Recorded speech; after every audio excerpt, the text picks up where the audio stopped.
La líder opositora venezolana y Premio Nobel de la Paz pide paciencia y unidad a los venezolanos un día después de reunirse con el presidente Donald Trump. Desde Washington, María Corina Machado aseguró que Venezuela va a ser libre con el apoyo de los Estados Unidos y arremetió contra Delcy Rodríguez, de quien recordó su participación en la maquinaria de represión chavista. Dijo que ella solo cumple órdenes de los Estados Unidos. Vamos en breve por todos los detalles de esta y otras noticias del día. Soy Jenny Pérez, aquí en Berlín. Destacamos. La líder opositora venezolana María Corina Machado aseguró en Washington que Delcy Rodríguez está cumpliendo órdenes de Trump y aseguró que la transición hacia la democracia está en marcha. La prensa estadounidense desveló detalles de una reunión de Rodríguez con el director de la CIA en Caracas. Donald Trump declaró estar considerando imponer nuevos aranceles a los países que no apoyen su plan para Groenlandia.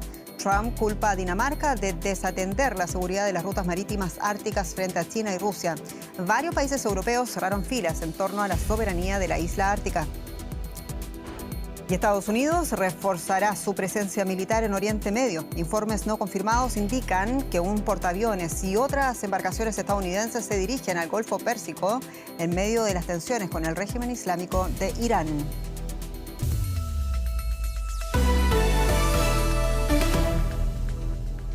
La líder opositora venezolana y Premio Nobel de la Paz, María Corina Machado, aseguró este viernes que Delcy Rodríguez, la actual presidenta encargada del nuevo gobierno chavista, solo cumple órdenes de los Estados Unidos y que no representa, por lo tanto, a Venezuela.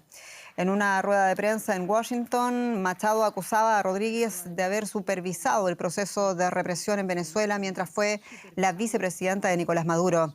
La opositora venezolana se reunió el jueves con el presidente de los Estados Unidos, Donald Trump, y se mostró confiada en que habrá una transición ordenada en Venezuela con el apoyo de Trump. También afirmó que quiere volver lo antes posible a Venezuela, aunque no especificó una fecha. En la oposición venezolana hay temor a que Washington pueda apostar por una cooperación duradera con el chavismo. Machado habló al respecto en la conferencia de prensa y defendió lo que llamó plan de transición. Dijo que era evidente que Delcy Rodríguez solo cumple órdenes de Trump. Vamos a escuchar. La señora Delcy Rodríguez en este momento lo que está es cumpliendo órdenes. Ella no está en un acuerdo a motus propio, ni cómoda. Ella está cumpliendo órdenes. Por supuesto que insistí en mi deseo de regresar a Venezuela lo antes posible. Y lo voy a hacer. Voy a regresar a Venezuela lo antes posible. Y evidentemente fue un tema que discutimos y todo lo que ello implica. Pero no soy solo yo, son millones de venezolanos, otros compañeros, líderes políticos de otros partidos que también quieren hacerlo. Y ampliamos la crónica con Benjamín Álvarez, periodista en Washington, en D.C. Benjamín,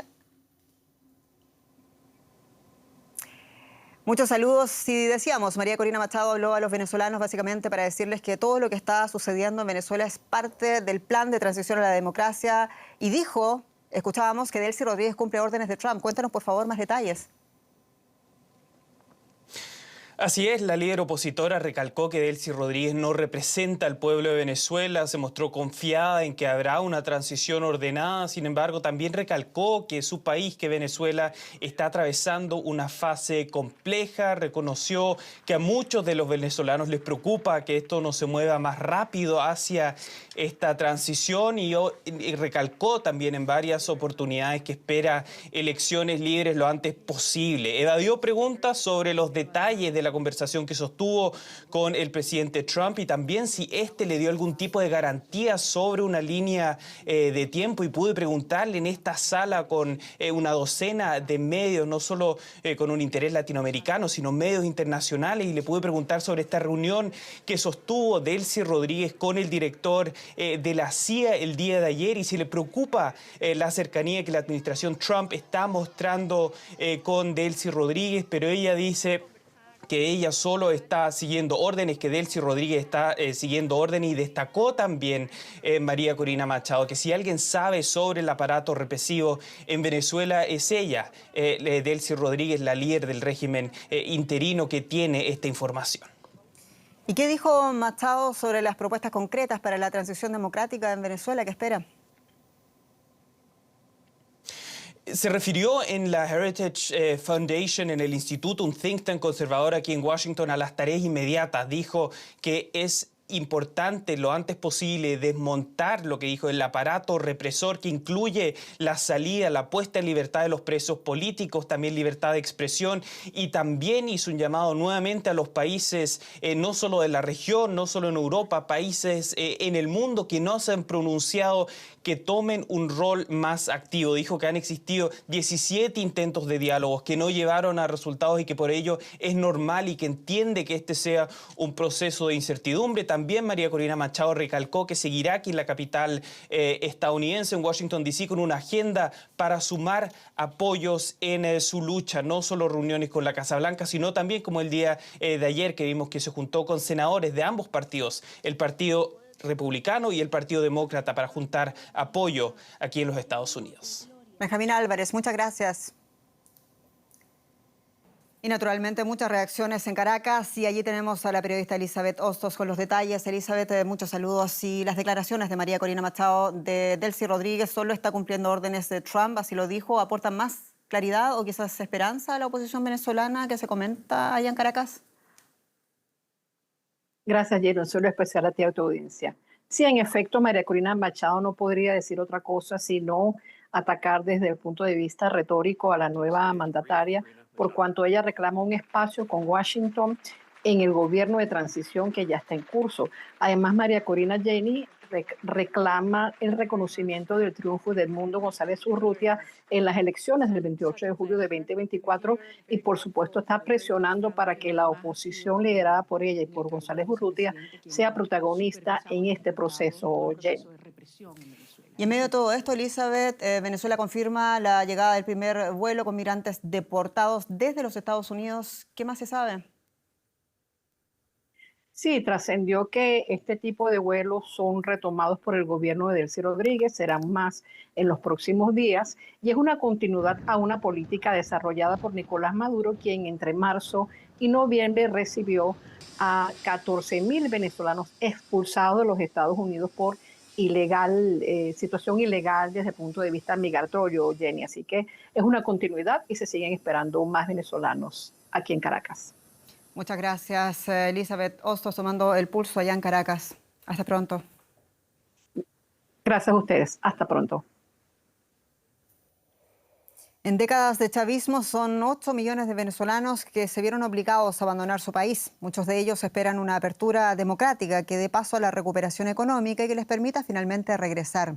Hoy miramos a la diáspora venezolana en Costa Rica, donde la comunidad venezolana es diversa. Muchos están plenamente integrados y son pequeños emprendedores, mientras que otros reciben apoyos de instituciones cristianas.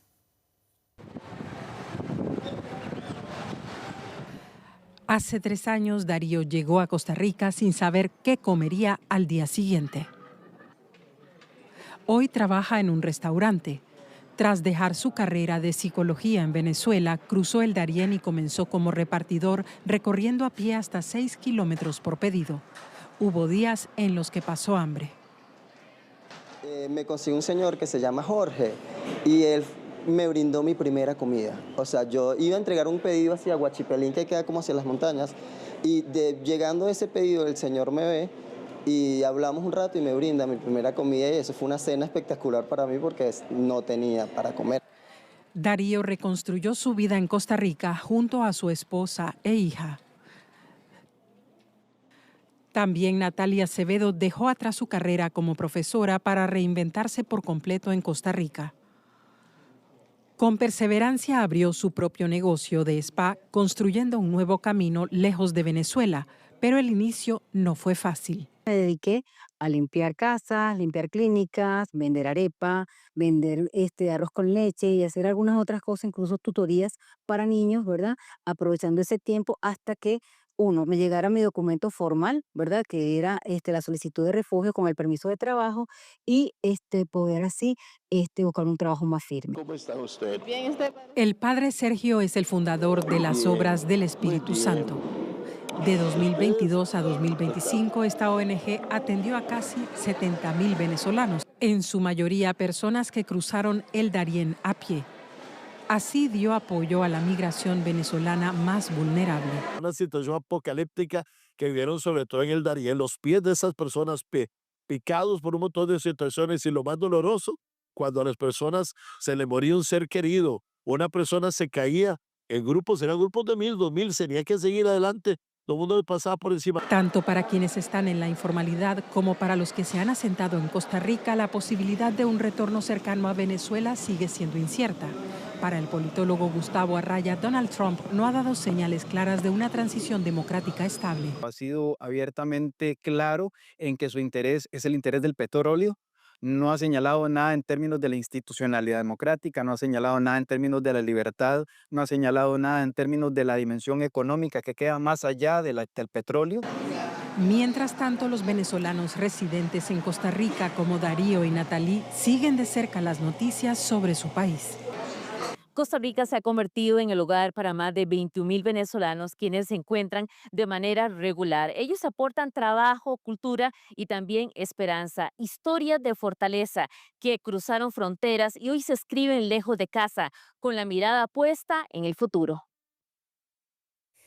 Y aquí en Berlín, el gobierno alemán informó de la liberación de 3 ciudadanos alemanes encarcelados en Venezuela. El Ministerio de Relaciones Exteriores alemán confirmó que su embajada en Caracas recibió a 3 personas cuya liberación culmina tras conversaciones de alto nivel con las autoridades venezolanas. El vocero del gobierno alemán, Martin Giese, no quiso dar detalles sobre los motivos por los que estas 3 personas estaban en prisión.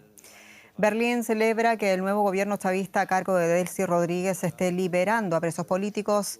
Giese dijo que el gobierno alemán lo considera un paso en la dirección correcta. Y el presidente Donald Trump amenazó hoy con aranceles a los países que no apoyen su plan para anexionar a su país a Groenlandia, un territorio autónomo dependiente del Reino de Dinamarca en el Ártico. Trump sostiene que la isla es central para la seguridad nacional de Washington frente a lo que él llama las amenazas de China y Rusia en las rutas árticas. Sus declaraciones llegan después de que, tras una reunión en Washington, Dinamarca anunciara un incremento de la presencia militar en la isla. Francia, Alemania, Reino Unido y Suecia, entre otros países, dieron su apoyo al gobierno danés y anunciaron el envío de misiones militares a Groenlandia. El jefe de la OTAN, Mark Rutte, pedía a sus socios europeos reafirmar la seguridad en el Ártico ante lo que llamó presencia activa de China y de Rusia. Pero vamos a oír lo que dijo Trump este viernes respecto a los países críticos con sus planes. Podría ser lo mismo, imponer aranceles a los países que no apoyen nuestro plan sobre Groenlandia. Necesitamos Groenlandia por nuestra seguridad nacional.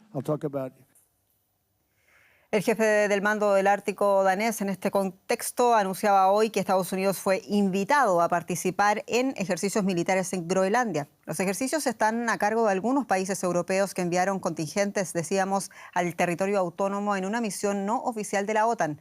Paralelamente, una delegación de 11 miembros del Congreso de los Estados Unidos viajaba a Dinamarca con el objetivo de mostrar su solidaridad con ese país en medio de las ambiciones de Donald Trump en la isla ártica. La delegación va con el mensaje de que los congresistas de Estados Unidos mantienen su compromiso con la OTAN.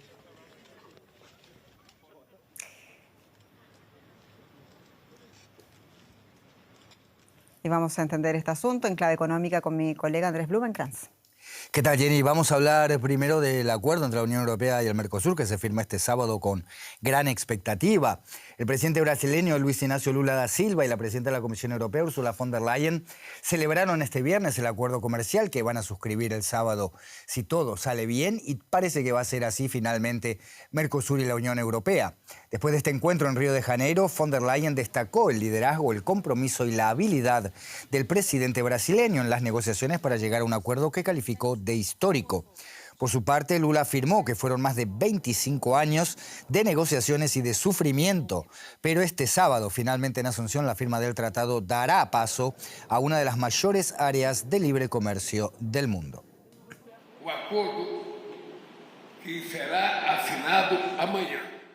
El acuerdo que se firmará mañana en Asunción de Paraguay es beneficioso para Brasil, para el Mercosur, para Europa y sobre todo para el mundo democrático y el multilateralismo.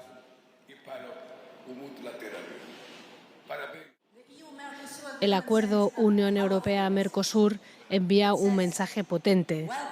Dice: bienvenidos al mercado más grande del mundo y a la zona de libre comercio más extensa del planeta. Este es el poder de abrirse y asociarse. Es el poder de la amistad y el entendimiento entre pueblos y regiones a través de los océanos. Y así es como creamos prosperidad real y compartida.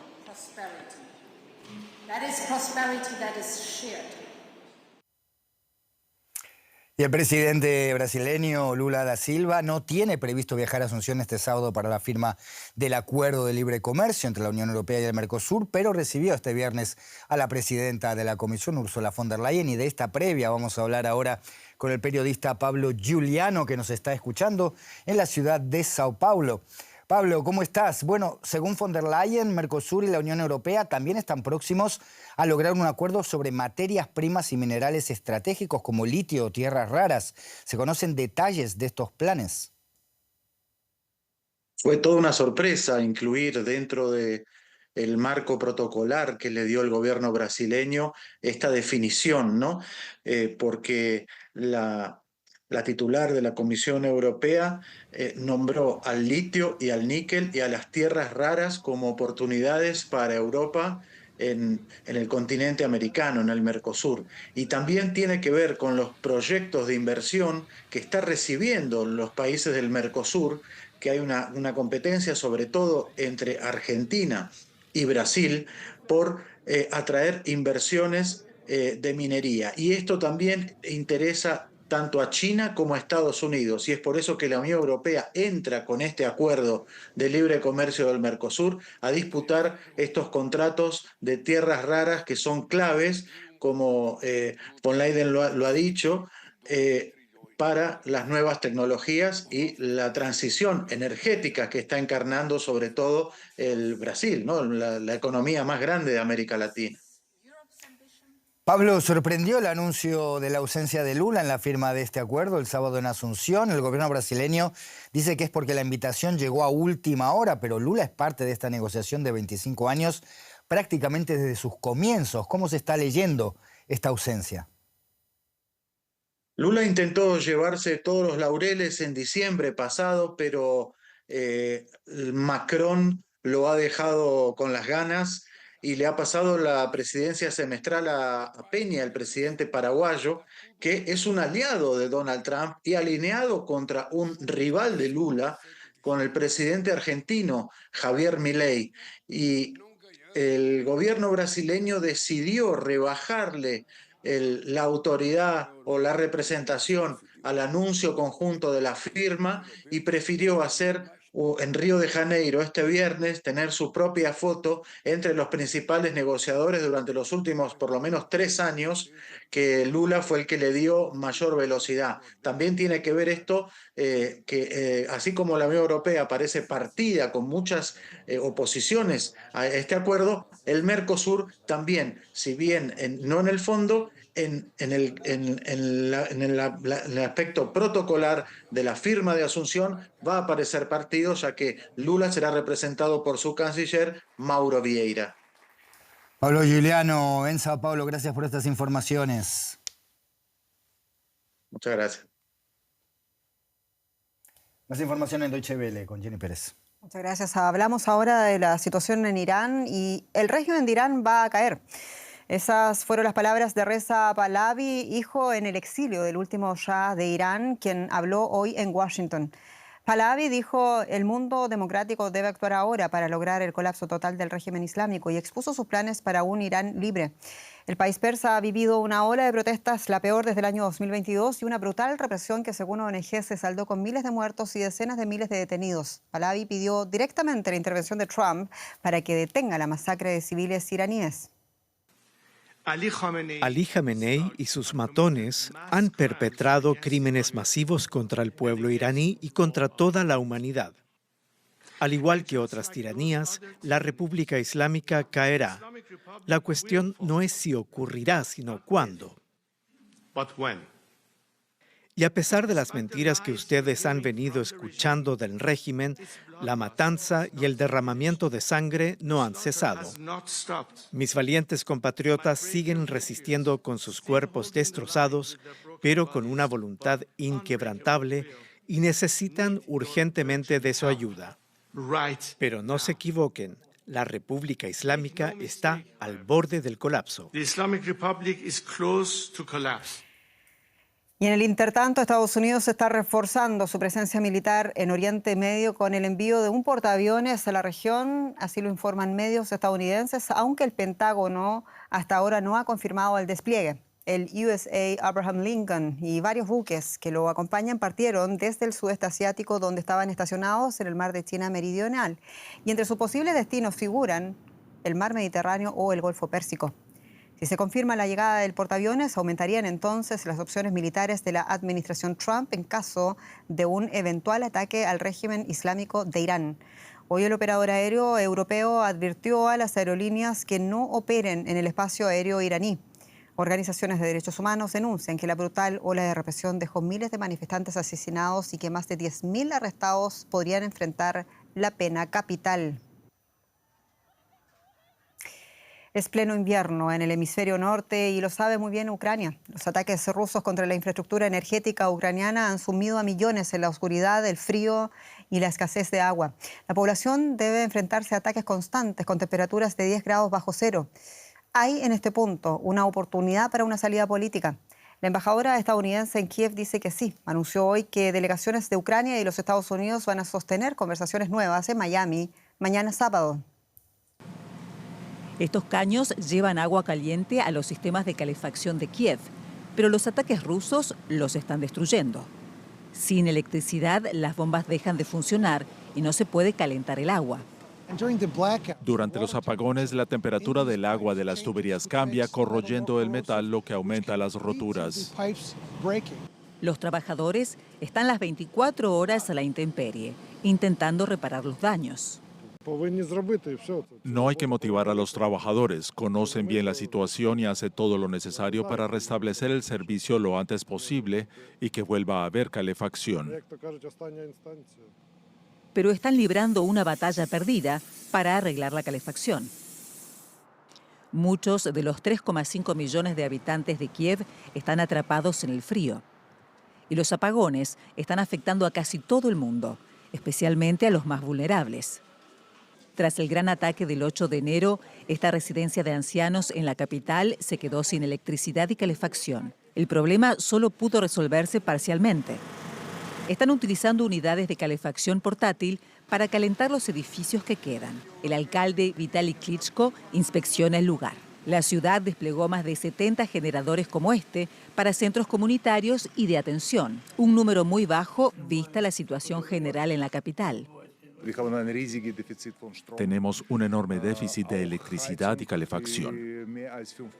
Más de 500 edificios están sin calefacción en este momento, es decir, varios cientos de miles de personas.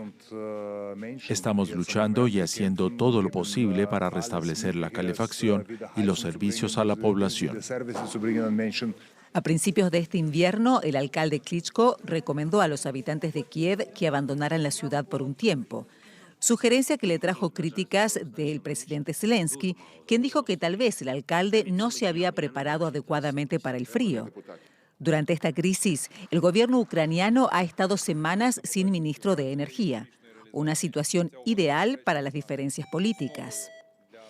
Los rusos están presionando a los políticos y al pueblo ucranianos, utilizando el invierno como arma, atacando una y otra vez la misma infraestructura energética. La oscuridad evidencia la gravedad de la crisis. El distrito de Darnitsky es uno de los más afectados por los apagones.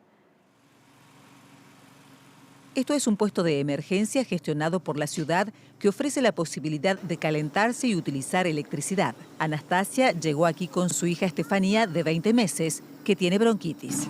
Ayer no hubo electricidad en todo el día. Volvió de 2 a 4 de la madrugada. Su hija parece llevarlo relativamente bien. Es bueno que no entre en pánico. Está bien con nosotros, pero es difícil. Claro que es difícil. ¿Cómo podemos explicarle dónde estamos? ¿Por qué vivimos en estas condiciones? Pero hay que hacerlo. María acaba de recoger a sus hijos Aliya y Muhammad de la guardería. Teme que hayan olvidado cómo es vivir en la normalidad. Es difícil, está siempre oscuro, hay que andar con linternas, a veces no hay agua caliente, No podemos preparar ni siquiera un té. Siempre falta algo. Vivimos en el piso 15. Solo para subir y bajar una vez hay que andar el equivalente a 30 pisos, ida y vuelta. Así es como vivimos.